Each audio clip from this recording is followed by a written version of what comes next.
Desde cedo na vida, eu aprendi que, se você quer conquistar alguma coisa, tem que fazer muito barulho. Malcolm X.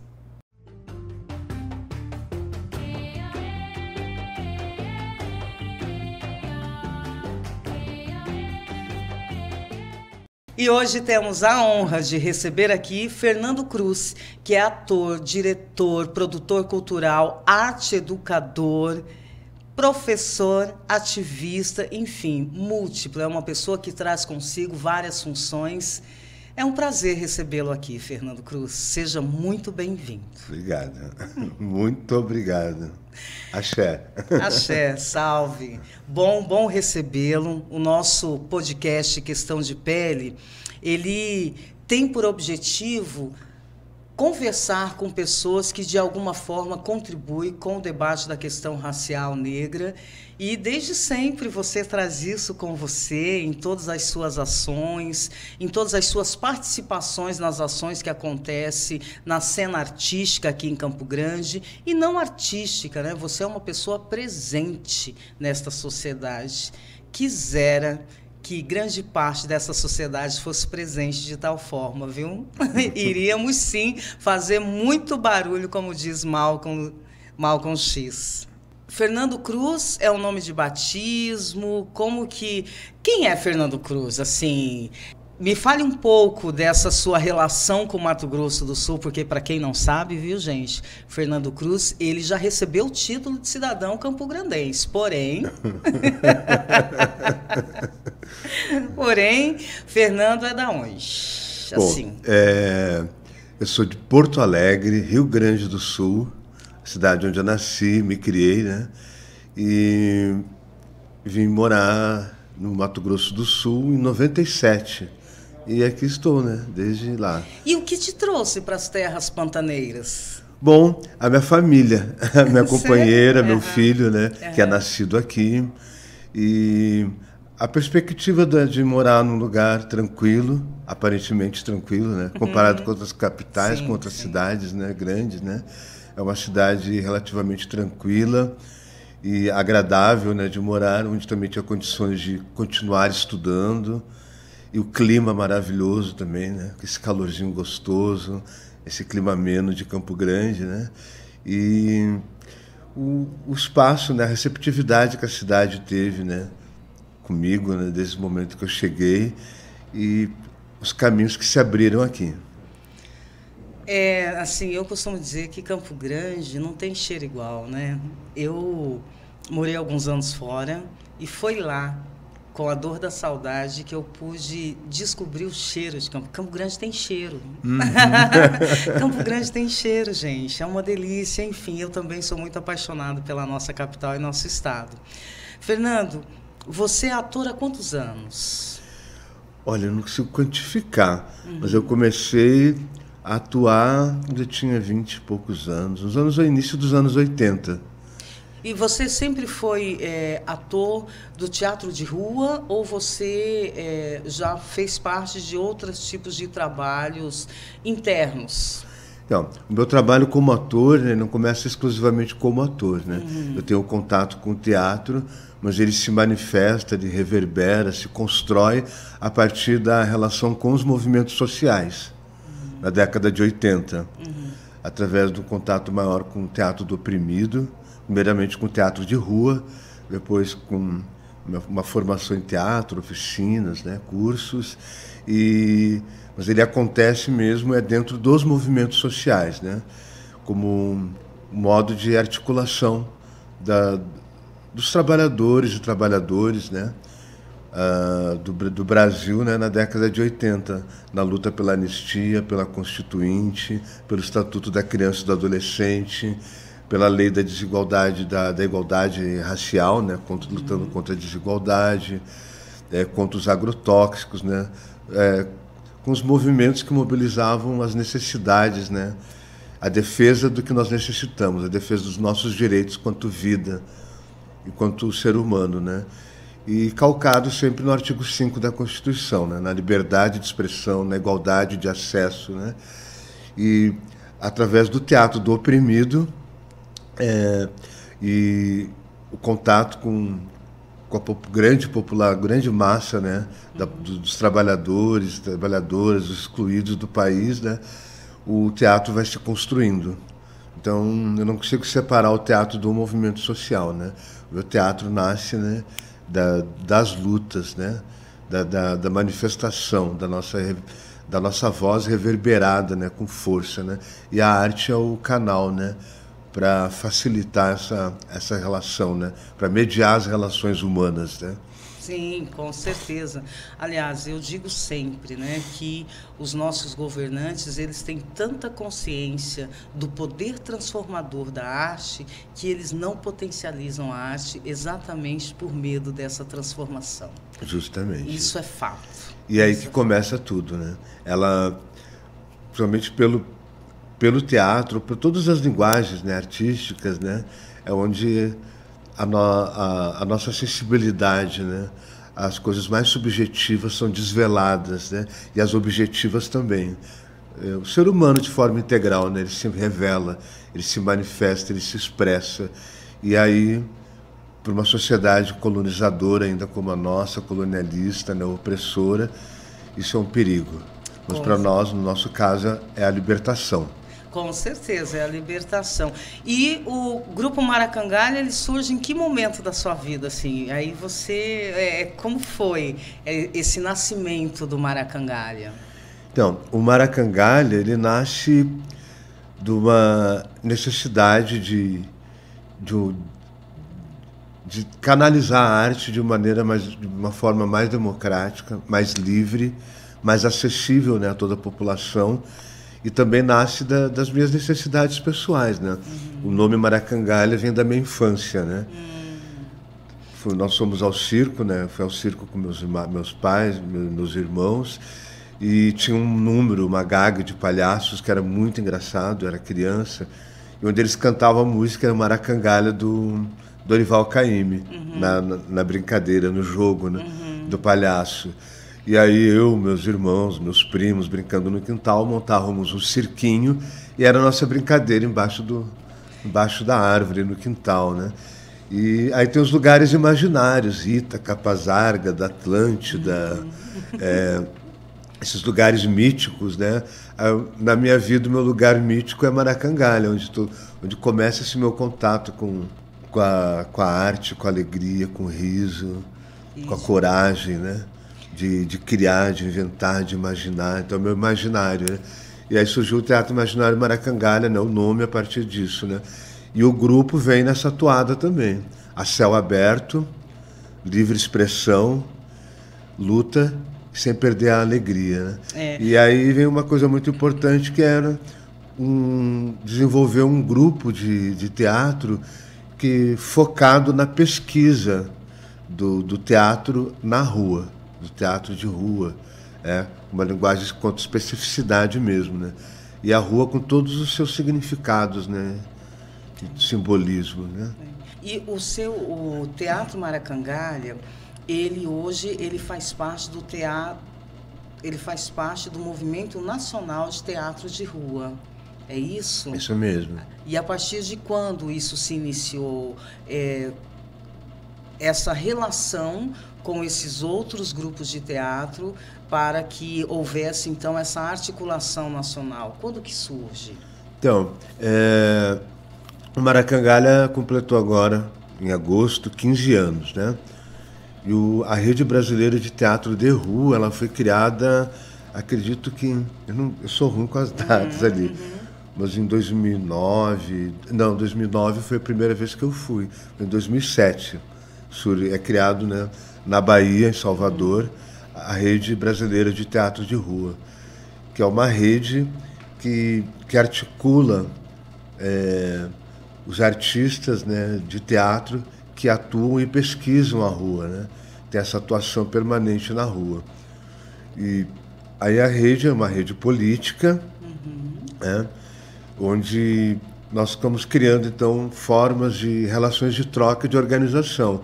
Uma relação horizontal, autogestionada, onde todos nós, né, não temos coordenação, todos nós somos, né, articuladores, né, coordenadores, né, procurando uma outra forma de relação. E aí nós temos uns núcleos de ação, né? Um núcleo de pesquisa e registro de memória, né, dos grupos, né? De formação política e atuação política, e uma rede de trocas, né? Com festivais e trocas de pesquisa, de experiências estéticas, né? De formato, né? Com tudo que cerca, né, a arte teatral, né? Desde a da dramaturgia, figurino, sonoplastia, adereçagem e a defesa da arte, né, no espaço público, né? A garantia da rua, e quando fala-se rua, né, envolvemos a rua, né, praças, calçadões, largos, né, logradouros, assentamentos, floresta, assentamentos, ocupações, né, retomadas indígenas, né, com uma atuação no campo e na cidade, né, a céu aberto. Então, é uma rede riquíssima de relação, né, e ela surge em defesa desse espaço mesmo, né, de troca e de afirmação da rua quanto espaço de... Não marginalizado, né? Não marginalizado. Pelo contrário, né? Nós estamos dentro, né? Sim, fazer da rua. Sim. E a transgressão dessa arte se dá dessa forma, né? A rua é um espaço construído, né, pelas relações capitalistas, né, como espaço de transição do trabalhador, no corre-corre do capital, da sobrevivência, onde circula o dinheiro, né? E ela não é feita para a população parar, né?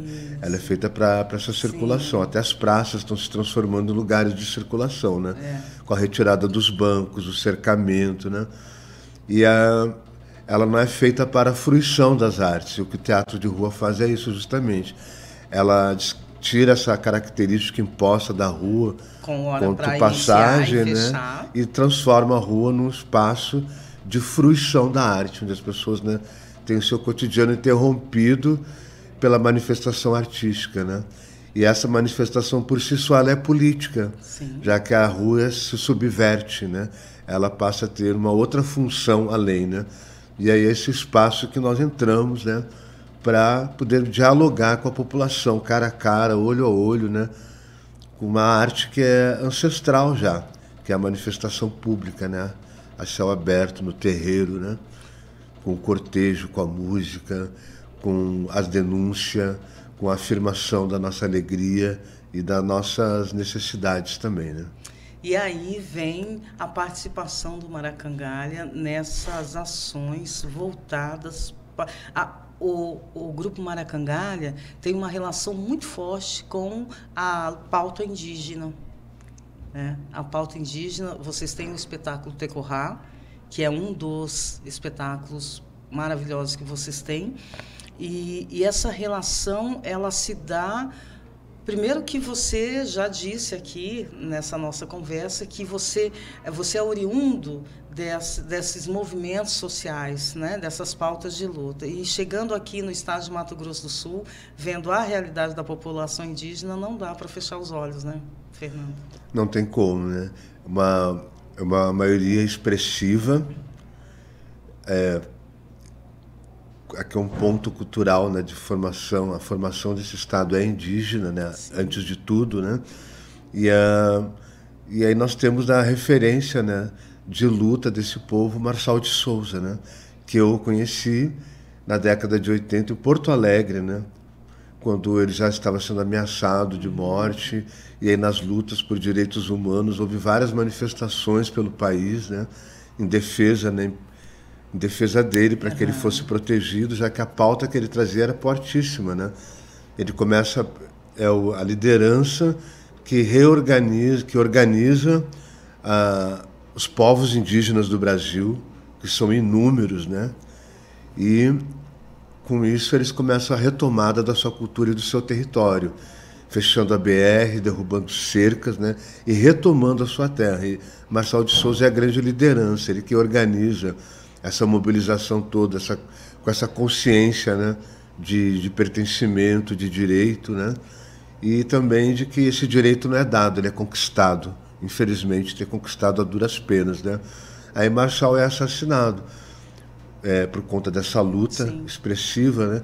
Mas que nem ele mesmo falava, né? Tomba um, vão nascer mais de 100. Aí foi o que aconteceu. Saiu hoje o movimento indígena há mais de 500 anos lutando e resistindo, né? E hoje é uma referência para nós quanto organização massiva de luta, né? Basta ver a primavera indígena agora em Brasília, né? Mais de 6 na mil defesa índios. da derrubada da lei do marco, da tentativa, né, do marco, de trazer a PL 490 e o marco temporal, né? E conhecer daí, os povos indígenas de perto, né? No Rio Grande do Sul também tem. Temos os Guaranis, né? Temos as nações indígenas que habitam o Rio Grande do Sul, que é uma extensão, né? Que tem um caminho longo, né? Os Guaranis, né? Estão aqui, estão no Rio Grande do Sul, estão em várias partes, né? do país, né? Mas aqui nós temos mais de 8 etnias, né? Indígenas, né? Uma diversidade muito grande. E não dá para ficar aquém disso. Não dá para ficar. E também com uma marca muito dolorida, já que em 10 anos já são mais de 300 lideranças indígenas assassinadas, né? Por esse movimento miliciano e ruralista tão presente ainda no Estado, né? Verdade. Fernando, enquanto ator, ao chegar numa aldeia, você tem algum relato de alguma situação em especial? Todas as situações são especiais, né? Seria a cada apresentação, o frio na barriga é o mesmo, o nervoso, a ansiedade é a mesma, mas assim, em ter chegado em alguns desses espaços indígenas e ter tido essa relação com as pessoas da comunidade e elas com a arte, você tem alguma vivência que traz na sua memória, assim, de uma situação específica? Olha, tem vivências maravilhosas, maravilhosas. Porque o Tecorrá é um espetáculo que... Muito forte. Ele foi muito forte, é um teatro documental, então todas as narrativas são transcrições, né, de registros históricos da imprensa, da mídia, da Comissão da Verdade, né, dos documentos do Sindicato Rural do período em que Marçal viveu, depoimento de grandes lideranças indígenas que ainda estão vivas e conviveram com Marçal. E o espetáculo completa 10 anos, né, circulando, premiadíssimo pelo país, o reconhecimento nacional de crítica, né? E circulou desde o sertão do Cariri até o Pampa Gaúcho, na fronteira com o Uruguai, né? Ele percorre, ele encanta onde ele passa, né? Ele causa esse impacto, essa reflexão, né? E no Mato Grosso do Sul, né, nós apresentamos eles para a comunidade, para o povo indígena, né, nos seus territórios, né, nas aldeias, nas retomadas, né, principalmente nas retomadas, que são áreas de conflito, onde eles estão ali resistindo, né, com toda a pressão para que eles saiam, né, e aí chegar com o espetáculo nesses lugares é muito forte, não só pela condição, né, de violência e pela situação que a gente encontra, aquele povo ali resistindo, né, em barracos, com pouca alimentação, mas ali plantando, dançando, né, com toda a sua força. Aí quando nós fomos pro Tecorrá... Ai, agora... Tudo bem. Não, cara, ai, de manhã me dá uns brancos, assim. Não, mas se você não lembrar, não tem problema, não. Não, que foi a primeira terra que o Marçal conquistou, no Piraquá. Então, quando nós estivemos no Piraquá, no Piraquá é território hoje indígena, que foi a primeira terra que o Marçal, né, derrubou a cerca e entrou. E hoje era uma área já devastada pelo agronegócio, né, onde o agronegócio chega, devasta tudo, né? A água, as plantas nativas, né? A floresta nativa, o cerrado, área devastada para esse plantio de monocultura, né? Com agrotóxico, né? E foi uma terra que hoje ela é totalmente arborizada, é uma floresta, um cerrado alto, lindo, com agroecologia, com os próprios indígenas, que é uma cultura, né? Sim. Que o branco dá o nome de agroecologia, mas que já faz esse modo de cultivar a terra já é um modo tradicional do povo Guarani Kaiowá, dos povos indígenas. E você né? me dá só uma parte, ô Fernando, porque assim, isso é muito presente na nossa capital campograndense, porque nós vivemos em uma capital onde não precisa se andar muito para encontrar uma árvore frutífera, certo? Olhando ali na Mato Grosso, olhando ali na região da Ferroviária, tem pé de jaca, tem pé de pitanga, tem pé de goiaba. Pé de manga. Não, manga é o que mais tem, né? Mas tudo isso vem da onde? Tudo isso vem da cultura indígena, essa relação com a terra, com o plantio. Muito. E aí eles ocupam essa terra. Marçal morre lutando por essa terra, que é um precedente para as demais retomadas, né? E aí nós fomos apresentar lá o Tecorrá e o Ferro em Brasa, que é um outro trabalho também documental, né, sobre a questão indígena, né, desde a chegada do colonizador, do invasor, né, até os dias de hoje. A receptividade, né, nós ficamos lá 5 dias, né? A gente costuma ir para esses lugares e ter uma convivência, né? E foi essa convivência que dá essa força, né, para que o nosso trabalho continue, né? Esse reconhecimento de que é possível lutar e transformar algo. E aí quando nós entramos com o Tecorrá, com o cortejo, um cortejo fúnebre, né, silencioso, né, com um tambor, instauramos a cena, as pessoas param, ficam assim. E é um olhar assim encantador, né? Eles falavam em Guarani durante, né? Um olhar de reconhecimento, né? E aí tinham muitas senhoras, muitos idosos, né? Pessoas mais antigas, né? Que conheceram e conviveram com o Marçal naquele lugar, né? E foi algo assim arrepiante, né? E no final elas choravam e aplaudiam assim, sem parar, né? Daquele jeito Guarani, né? Com o jeito Guarani de ser. E vinham e falavam em Guarani, como se estivesse benzendo, abençoando, e choravam, né, e abraçavam, né? E aí a gente viu a importância, né? E para elas era importante isso, né? Elas reconheciam como o espetáculo como uma voz, dando continuidade, né, da nossa forma à luta do Marçal. E mexer com a memória delas era mostrar junto, né, para os mais jovens, né, uma história não contada, né, que muitos jovens ali não conheciam, embora morassem moram num território conquistado, né, a partir da organização de luta do Marçal, né. E assim como lá foi também quando o Clodiodio, indígena Guarani, foi assassinado também, nós apresentamos lá no local, na fazenda onde ele foi morto, né, pelo um massacre, né, cometido pela Associação de Ruralistas, né, e milícias naquele momento, né, poucos anos atrás. Olha como é presente ainda, né, essa violência, né, e a impunidade. E o espetáculo fala justamente isso, ele fala de impunidade, né, ele fala de impunidade e que a impunidade, e ao falar do Marçal a gente fala do povo brasileiro. A terra indígena fica, porque a origem desse país é indígena, né? E aí, somado a isso, né, vem vem a história do povo negro, que também chega aqui, né, através de uma diáspora, né? E o outro trabalho que nós temos, que é o Areotorário, o verbo negro e bororo do índio profeta, né? Que retrata a obra, as poesias modernistas do Lobivar Matos, né? Que escreveu em Corumbá na década de 30. E uma boa parte do livro Sarobá, né, já começa pelo nome Sarobá, né, o nome do seu primeiro livro.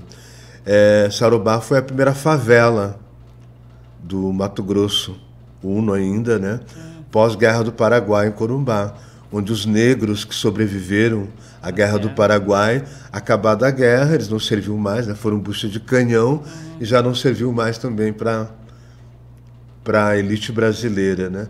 Então eles são largados, né? Não são recebidos como os heróis, né? Essa história é mal contada. E eles se instalam ali, naquele lugar, né? E no Sarobá, onde, conforme é descrito pela poesia do Lobivar, né, era uma favela, era onde o povo também se divertia, bebia, que tinham todas as mazelas sociais, né? E ele dedica a sua obra a falar muito sobre, embora ele fosse um autor branco, um pantaneiro, né, mas ele retratava o seu local, né? Sim, sim. E aí ele mostra toda a violência contra a mulher negra, a discriminação social, racial, a desigualdade sobre as crianças negras, né? Os privilégios e não privilégios. E ele dá um retrato dessa sociedade, né? Sul-mato-grossense. Ele mostra um outro Pantanal, né? O Pantanal ameaçado pela chegada das mineradoras, com impacto ambiental já naquele período denunciado por ele, e resultado disso é o impacto social, né, histórico sobre o povo negro que morava naquele lugar, que mais uma vez ficou alijado. Então, onde nós temos relatos, né, de como a população negra era tratada aqui no sul do Mato Grosso, né, e que não era diferente dos demais lugares do Brasil, né? Um racismo, né, velado, mas evidente, né, no país inteiro, né? Porque nós somos um país ainda somos um país racista, violento. Muito, muito racista. Tem muita coisa para ser mudada. E aí a gente leva a arte para falar dessas questões, né, com a população, porque a arte na rua é um diálogo, né? Então nós tratamos dessas questões de forma artística, né, com uma estética própria, com uma pesquisa aprofundada. Com um jeito maracangalha de ser, né? Pode continuar. Fica à vontade. Fala que não para. Né? Com um jeito maracangalha de ser. Fernando, o bom de ouvir você falar, e aí eu estou me deliciando com isso, porque eu não precisei em nenhum momento intervir para falar sobre a questão racial negra, porque você já trouxe isso no seu conteúdo, né? No sentido de quando você traz essa memória de como que as coisas se deram e o porquê que se deram, você traz a questão racial negra. Seria você enquanto artista negro, você enquanto ativista social, você vem desse lugar, né, do ativismo, das organizações, ou seria a organização social, ela nunca deixou de ser importantíssima para a mudança e transformação dessa sociedade. Qual é o seu olhar para com tudo isso que está acontecendo em relação à população negra? Hoje nós estamos vivendo um desmonte em todos os segmentos sociais, e nós sabemos que esse desmonte ele atinge diretamente a população negra, seja por ser a mais pobre, seja por ser uma questão racial, mas atinge diretamente a população negra. E qual é o seu olhar em relação a isso? O meu olhar é que existe um projeto político do Estado brasileiro, né? E, sobretudo, nesse momento que nós vivemos, nesse governo, né, um projeto de genocídio mesmo, de legitimação e naturalização do genocídio dos povos tradicionais, né, povo negro, povo indígena, né, os povos dessa raiz mais forte na cultura brasileira, né. Uhum. E, para mim, isso é um projeto político, ideológico, e o desmonte, ele é a grande arma, porque quando a gente fala em desmonte, né, o desmonte primeiramente, o desmonte da nossa conquista maior, que é a Carta Magna do país, que é a Constituição, onde nós temos a garantia dos nossos direitos, né? E, a partir daí, o desmonte das políticas públicas, que a política pública ela é uma política para atingir o público, né? Público, povo, público, aquilo que é de todos, né? E, majoritariamente, somos nós, negros, né? A grande maioria. E precisamos dessa política pública, que ela é afirmativa, de certa forma, né? E é justamente onde começa o desmonte, né? O desmonte da cultura, foi o primeiro que fizeram, né? Já no governo, quando teve o golpe, né? O Temer entra com golpe, e um país de golpes, né? Com golpe, mas a gente vai dar o contragolpe, né? Com certeza. Mas sem golpe, né? Defendendo a democracia. Defendendo a democracia. E o Conselho Nacional de Políticas Públicas foi destituído. O Conselho Cultural, né? De políticas públicas, né, na segurança alimentar, na cultura, em todas as áreas, eles estão sendo, né, destruídos, né? Isso que eles foram construídos a partir de uma Constituição, né, como parte, né, da estrutura da democracia no país, né, para funcionar, para o Estado brasileiro funcionar de forma democrática. E aí o primeiro desmonte é o da cultura. E quando se desmonta uma política pública, se desmonta ela desmonta, extinguindo ela, desmontando o mecanismo dela, que são os conselhos, os fóruns, né? Articulados, rede, né? É uma rede, é uma malha, né? Isso. Toda articulada. Isso. E se retira também o recurso. E quem se beneficia disso e que precisa para poder evoluir, para poder transformar, né, uma realidade, fica além do tempo, né? A gente está se distanciando de tudo aquilo que nós conquistamos, nós estamos perdendo, né? E aí começou uma série de desmontes, né? E agora, né, o desmonte, né, da democracia como um todo, uma tentativa, né, de desestruturar a democracia a partir do desmonte da organização dela, do poder executivo, legislativo, judiciário, e com toda a articulação, né, que tem com a população através dos fóruns e conselhos, né, onde a nossa voz está. Então existe aí um projeto político e o resultado já está aí. O número a fome, sobretudo atingindo a população negra, periférica, as mulheres, acima de tudo, negras, né? O genocídio da juventude negra, que aumentou grandemente, principalmente pela violência policial, quer dizer, o Estado contra nós, né? Então nós vivemos um tempo terrível. Então é um projeto de genocídio, né? O desmonte ele tem endereço. E isso foi declarado desde que esse presidente tomou posse. O que ele não gostava e o que ele não queria. Então nós temos um presidente que é inimigo dos povos indígenas, do povo negro, dos artistas, da cultura, dos professores, da liberdade de expressão, da alegria. Que nem fala a Conceição Evaristo, eles combinaram de nos matar. Isso já está acontecendo, mas nós estamos reagindo. E reagindo bem. Reagindo bem. Fernando, aonde encontra o Grupo Maracangalha, o endereço das redes sociais? Qual é? Bom, nós temos uma página no Facebook, né? Imaginário Maracangalha, um blog, Imaginário Maracangalha, e a página no Instagram, Imaginário Maracangalha, né? E temos a nossa sede, aqui na Rua Joaquim Murtinho, 2204, Joaquim Murtinho, quase esquina com a Ceará. Temos a nossa casa lá. Hoje vamos ter até um cineclube com debate e estamos aí nas nossas ações, né? É só seguir e acompanhar. As nossas publicações também, né? Esse ano nós fomos convidados, né, pelo Itaú Cultural a integrar a biblioteca do Itaú Cultural, né? Delícia. Com um artigo sobre o grupo e sobre nossos processos de pesquisa, né? E isso é um reconhecimento do nosso trabalho, né, no país, né, a importância dele. E o artigo está lindo, né, na 4ª edição do Crítica em Movimento, que é um projeto muito importante de teatro, né, do Itaú Cultural. Sim, muito importante. O Itaú Cultural fica em São Paulo, ali, onde eles expõem, fazem as exposições, ficam em São Paulo. Eu já fui, já visitei, muito legal. Parabéns, hein? Mato Grosso do Sul. E estamos lá, né, com uma publicação, né, como reconhecimento desse trabalho e da importância dele.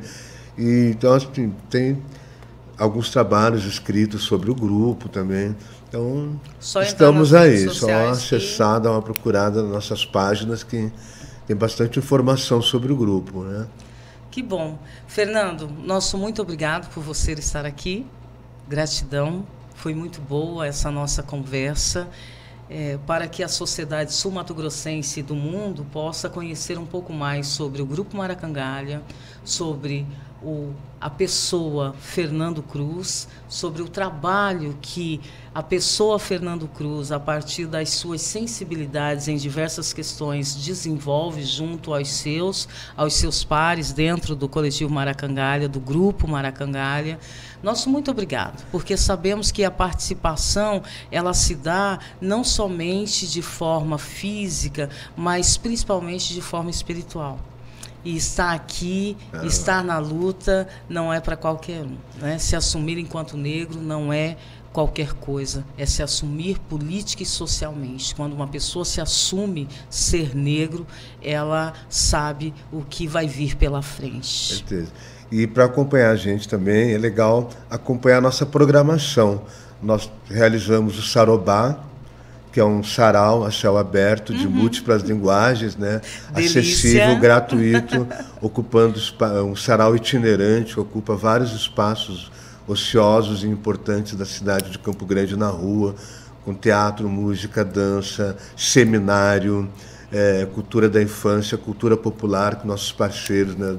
Camoanga de Angola, grupo de capoeira Angola, com o teatral Grupo de Risco, com outros movimentos sociais, e o nosso cortejo de carnaval, no nosso bloco Evoebaco também, na temporada do Chapéu, que é um festival nacional de teatro de rua, circo e performance, né, que acontece nas ruas da cidade, então, nas feiras, nas periferias, né, no centro da cidade.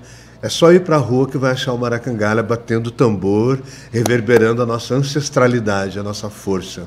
E olha que força, viu, pessoas? Quando o Maracangalha adentra em qualquer espaço, seja ele aberto ou fechado, com certeza move as estruturas. Certeza. De verdade, de verdade. E todos esses espaços aqui, onde o Fernando Cruz citou, são espaços onde, na sua maioria, eu tive a oportunidade de estar presente, de ver as apresentações. O Grupo Maracangalha é um grupo que eu já acompanho há alguns anos, e é um grupo que tem essa força e essa compreensão do poder que a pessoa, que o cidadão tem para com a sociedade. Então, todos os integrantes do Grupo Maracangalha sabem o seu papel na sociedade. É muito legal como eles se apropriam disso e transmitem também. É a força, né? A força da nossa cultura preta, indígena, né? Como fala a música que a gente canta no cortejo, né? Não dá para apagar, né? Não dá para apagar. A nossa cultura é popular, não dá para apagar. A rua é nossa, vamos ocupar, de suor e de glória, de luta e de festa. Não deixa ninguém te segurar, se junta na festa, vem pra rua que é Sarobá. Adorei, adorei, adorei as almas, Sarobá, sarobei. Adorei, adorei as almas, saravei. Axé. Evoé, axé. Obrigada, Fernando. Questão de pele.